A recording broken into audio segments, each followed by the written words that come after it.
All right, and welcome back for another episode of This Week in Charts via Carnivore Trades and Wall Street for Main Street. If you're not done so already, give the video a thumbs up, subscribe, comment, etc. Come find me on my channel or Twitter. Come find me at carnivoretrades.com. Sign up for Jason's Patreon, so on and so forth. Anyways, let's get it going here. So starting off with the S&P 500, last week we talked about possibly a short-term bounce coming pretty shortly in the markets here, and later this week, we actually got one, but it wasn't after a little bit more selling here. And I know I showed you guys these levels over the last couple of weeks here, but we finally filled that gap there at the 400 level on the Spider, as well as on the SPX as well. You can see that gap right there, 4,000 even round number, and nice little pierce there. By the way, we've been talking about this trend line, which goes back to the 2018 highs. And we pierced through that and printed a nice little tail. So it does look like the markets want to bounce here going into the next week or so. Remember, we do have Options X coming up this Friday. So a lot of the time when the market is very oversold and there's a lot of put buying going on ahead of OPEX, the institutions will push the market in the other direction to make those puts expire worthless. Jerome Powell also does talk on, he is speaking on Tuesday, so we'll see if that can move the market. Typically when Powell speaks, the markets generally respond positively for the most part. So we'll see if they use that as an opportunity to squeeze the market here moving forward. Let's take a look at the triple Qs. The same kind of deal here. We did hit some key levels on the Qs. Let's take a look at the weekly. So I've been showing you this buy zone here, the two yellow lines. We tested that there. Really good volume, by the way, on those tests. And a nice tail candle, just like on the spiders. Another thing that we did on the triple Qs that is very significant is you retraced 50% of the pandemic losses, or gains, rather. So now those are losses here. So that's a lot of puking that's taken place here over the last 6 months or so on the NASDAQ and in the broad indices there. So 50% fib retrace, and getting a nice bounce off that. So usually when you see that area getting defended, it means the markets are set up for some type of a move. Now, again, like I said last week, we're not looking for a crazy move here. We might get you could be a rip your face off rally, a good rip your face off rally, but we're not looking for new highs or anything like that. We're looking for a good bounce, a good tradable low here in the markets. And I think we're just going to leave it at that for now. But you can see the same thing on the Russell 2000. So I've been talking about, a lot of these levels all coincide here, but so that previous all-time high right there, we went into the 200-week moving average, and again, a nice tail candle. Also, just like the NASDAQ, Russell 2000 also had a 50% fib from the pandemic low. So very interesting levels here, and if you go back a little farther, you can see there's a trend line that goes back to 2016 that we tagged as well on the Russell. So market's very oversold here overall, and getting a bounce into the end of the week and into OPEX, it does look like we're going to continue to move higher, at least for the next week, maybe 2 weeks here, as the markets are really oversold. You can see the diamond here, Dow Jones, nice sell off here, oversold. And then we kind of gapped down on Thursday, printed a doji candle, and then a gap up and a surge on Friday. We call this a morning star reversal. So after an oversold condition, you gap down, put in a doji, and then usually when you gap higher the next day and you follow through on that, usually there's a good rally that comes afterwards. So again, we're seeing some kind of near-term bottoming signals here in the markets, like semiconductors. Trying to break out of this triangular pattern here, so we'll see if that can get a bid going into next week. We talked about cloud software, and that previous all-time high did get tagged. Good volume, good reversal candle there, tail candle. So a lot of things coming into some pretty good levels here overall, and we'll see if that can help lift the markets here going into next week. Flipping over to yields here. So 10-year Treasury yield finally broke that 20 moving average on the daily time frame for the first time since March. So yields have just been really overbought. We've been talking about that a lot recently, and maybe they're starting to get a little top heavy now and starting to show signs that they're going to pull back here. Didn't quite have an engulfing reversal on the weekly, but very close. Still a very good reversal candle, and yields should probably be in corrective mode here in the near term. Just really overbought, all things considered, and just due for a pullback. If we look at high yield debt, this did finish green on Friday, came down to test that 77 handle. So on the weekly, you got out right to that 77 handle. I told you guys there was going to be support there. Getting a bounce. Let's see if it can continue. JNK, really the same chart here. The one that's interesting to me is I've noticed over the last week, LQD. So this one is another junk bond ETF. This was actually green all week long. So a green week here for LQD. Very interesting to see that with the markets getting hit. So it's got one high yield debt ETF moving higher with the markets kind of moving lower for most of the week. A little bit of a divergence there. We'll have to continue to watch that and see if that continues. TLT, obviously getting a bid here this week as yields pulled back. And did hit that 20 moving average, then came back in a little bit on Friday, but we'll see if yields or if bonds can get a bid here in the short term and maybe kind of work off that oversold condition. All right, so let's shift gears to the dollar index here.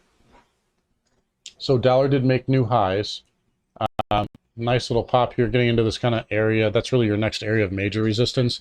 I did some work on the dollar the other day, and I do have a kind of weekly cycle possibly coming into play here next week. So we'll see if the dollar pulls back. You know, we've been talking about how overbought it is and how extended it is. And again, the markets are kind of coming into some nice support levels here. And, you know, if the dollar does pull back, maybe that does provide a tailwind for the equity markets. But overall, dollar is still strong, still holding up well. But we'll see if we get a little pullback here moving forward into next week. As far as the metals market, gold here, taking a little bit of a hit, getting about to 1800. It's probably going to want to go down and test 1875, or excuse me, 1775. That's going to be this green bar low here on the monthly. So that should be good support. That should get tested, and that should give you a tradable level. Weekly time frame, you know, same, it's right around that area right there. So that's the area you're looking for on gold, spot gold. As far as GDX, so I really thought it had a good chance to bounce off that 32 handle, but you know, when you have margin selling and forced selling going on, which we've seen in the markets, this can happen. You just overshoot, and miners are kind of being a victim to that right now. I think I did some work on this, and this does have good support around 27.50, 28 if we were to get down there. But again, very oversold short term. And you basically went from late January to late April. It took you that long to get from 29 to 41.50, and in basically a month you retraced almost all of that. So very, very oversold here, and should get some type of a bounce, maybe up to that 200 moving average there. But if it does head lower, there is a very good support at 27.50 to 28 bucks, somewhere in that range. Silver. So I think there's a better buy on this a little bit. Excuse me, a little bit lower. Got to work the numbers out a little bit. There is a buy level though down below, but it is very oversold, just like the GDX is and a lot of other things. So maybe you can get a lift in the near term, maybe up to 22, 22.50, possibly 23. But, you know, a pretty good sell-off here. This does look like, to me, like it wants to go a little bit lower. And I think we'll get a better buy level at some point in the future. Same thing with platinum and palladium. They do look like they both want to go lower to me as well. Copper, we talked about that $4 handle. So it's very close to that. Got down to 4037. So probably needs to get through that and test that $4 area. There is some support at 390 as well. 387, 390 if we were to get down there, but it does look like copper wants to test that $4 area here in the near term. All right, so let's flip over to energy. So crude had a nice move later in the week. Ultimately, very choppy pattern, all things considered. Can't really do anything with it at the moment. As far as swing trading, it really could go either way here. If you look at the weekly time frame, it had a nice little reaction off the 20 moving average, 20-week moving average, and a nice big hammer candle there on the weekly. The thing that's interesting is that you're kind of inside of this red bar here. So you have an inside bar there. So that could technically break lower, but then on the other hand, you have a green bar, a bigger green bar that you're ultimately inside of. So there is a chance that this could just consolidate here for a while. But ultimately, really need to see which way this breaks here before I can start predicting or giving out really levels. I think you guys know on the downside, I'm looking for 85, possibly 80 if it were to break lower. That would be very good support. If it moves higher, I mean, you know, obviously you'd have resistance around 120, and then ultimately that big tail high at 130. But ultimately, kind of a chop fest right now. on spot crude. As far as XLE is concerned, we did have a little sell-off Monday. It did recover by the end of the week, still inside of this red bar. Same thing with XOP and OIH. So inside of that red bar there. We'll see what we get into OPEX week. This may want to grind sideways moving forward. Let's take a look at uranium. So CCJ got down to that 20 handle. And if we look at the, hold on there we go, weekly. So weekly time frame went right into that green bar, possible, kind of a breakout bar there.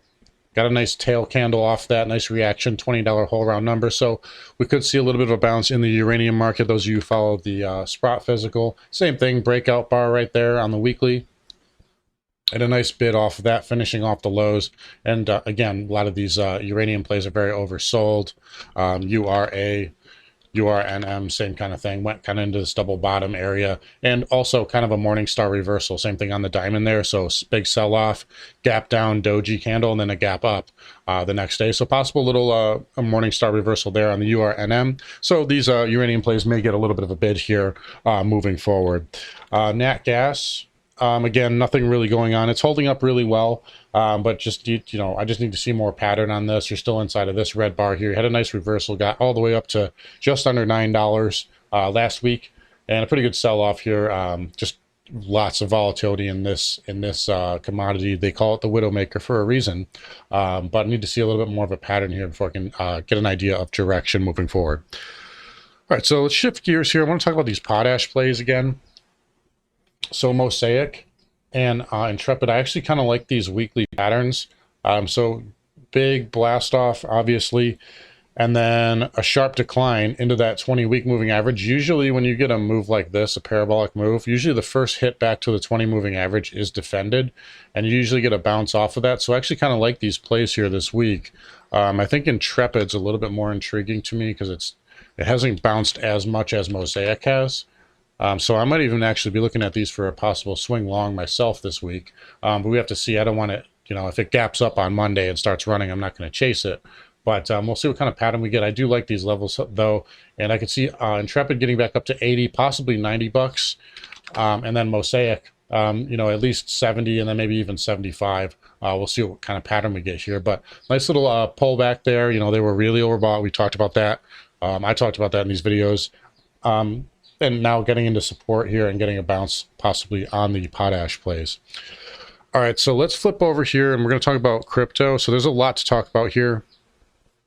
You can see first with these crypto stocks, MSTR, MicroStrategy, getting pretty much roasted over the last month or so. It was above $500 at the end of March, basically hitting sub 150 on Thursday of this week. Now it did come well off the lows here. It basically went back to levels not seen since 2020, and a lot of big volume surge there at the lows. So maybe a little oversold here in the near term. Riot, same kind of deal. Marathon and Coinbase all coming off the lows after a pretty big sell-off here. But really what happened in the crypto space, and we'll flip over to Bitcoin here. Same kind of deal. You can say, I told you guys 28,000, I believe that was last week. We pierced through that, and really what that was basically the attack on UST, which certain people with very deep pockets probably made a lot of money off of. You can see Luna here is not even available anymore. It's basically worthless now. They were managing UST, stablecoin, and obviously there was an attack on it. And that really just took down the whole market. And you can see Bitcoin here came into that 24 handle. It did finish with a nice tail on Thursday. So again, really oversold, nice volume there too. So it should get a bid here. You can see the same thing on Ether. They should get a nice bid here moving forward, although this was a pretty good beatdown, but really oversold, and they did have a nice reversal. Now, why this is significant is I want to present to you this case here, and that is crypto is tied to a lot of things, much like the leverage in this system, much like leverage in general, right? So there's houses, there's real estate, there's stocks, all sorts of different portfolios have leverage in them or are backed by crypto or using crypto gains and so on and so forth.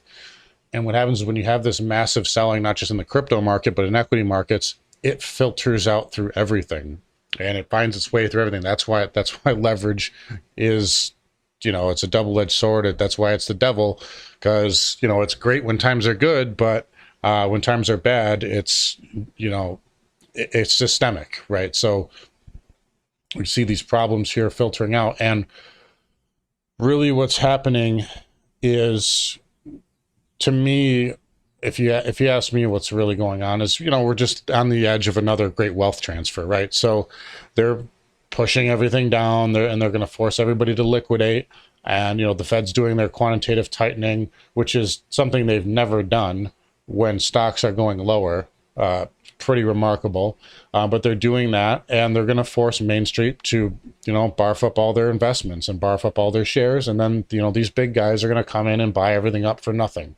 They're going to do that with housing. They're going to do that with probably crypto. They're going to do it with stocks. So just be aware of this stuff moving forward. But there's a lot of leverage. And a lot of this leverage, I've been talking to you guys about these like beaten down growth plays. Some of this leverage works both ways. So these long short funds, they can't just be all long. They have to have shorts out there in order to balance their book. Well, those are leveraged too. So what happens when these guys start getting margin called on Amazon and Apple and Tesla? They say, well, we got to cover our Shopify short. So Shopify goes from 300 to 400 in 2 days. And then GameStop goes from $80 to 110 basically in a couple hours on Thursday. It gets halted. You've got Carvana. Look at how beaten down this thing was. So this went basically to pandemic lows, not pandemic highs, the pandemic lows. And it was up at one point at 33% on Thursday. It was down to 28.35 and closed at 38.31. So this is not a tiny company, it's a Carvana. So big moves here in some of these names. ARK, Kathy Wood's fund, $35 up to 43 in 2 days. So this is what happens. So we're seeing short covering in some of these names that were leveraged short because of leverage long. So it's a total mess here. But I've been telling you guys, these beaten down growth stocks, when they finally bottom, they're gonna be up 10, 12, 15, 20% in a day. Take a look at Roblox here, up 15% on Friday, went from $21 to 33 in 3 days. Even Rivian, this EV maker, went down, was at $19 on Wednesday at the lows and closed at $26.70 here on Friday. So I mean, it's pretty remarkable stuff that's going on here. We talked about Coinbase here. Look at it, got all the way down to $40 and closed at almost 70. So it's weird. This leverage works both ways. But as we see this stuff kind of happen, just be aware of that. And like Jason's always saying, you gotta find a way to beat stagflate, tax lie. You gotta find a way to grow your income, and just be prepared. And I think being in the know really is half the battle here. But I really think that we're probably going to have, some type of another great wealth transfer coming up in the next year or so. That's the way it looks to me. And just this blatant attack on that stable coin is, nobody's investigating. I'm sure the SEC will do a great job investigating it. But, obviously sarcasm in case you guys didn't pick up on it. But, it's crazy times, but this is the type of time that we're living in, and this is how we got to navigate it. Anyways, guys, I'm going to wrap it up here. Enough with the sermon. You guys take care. I will talk to you all next week.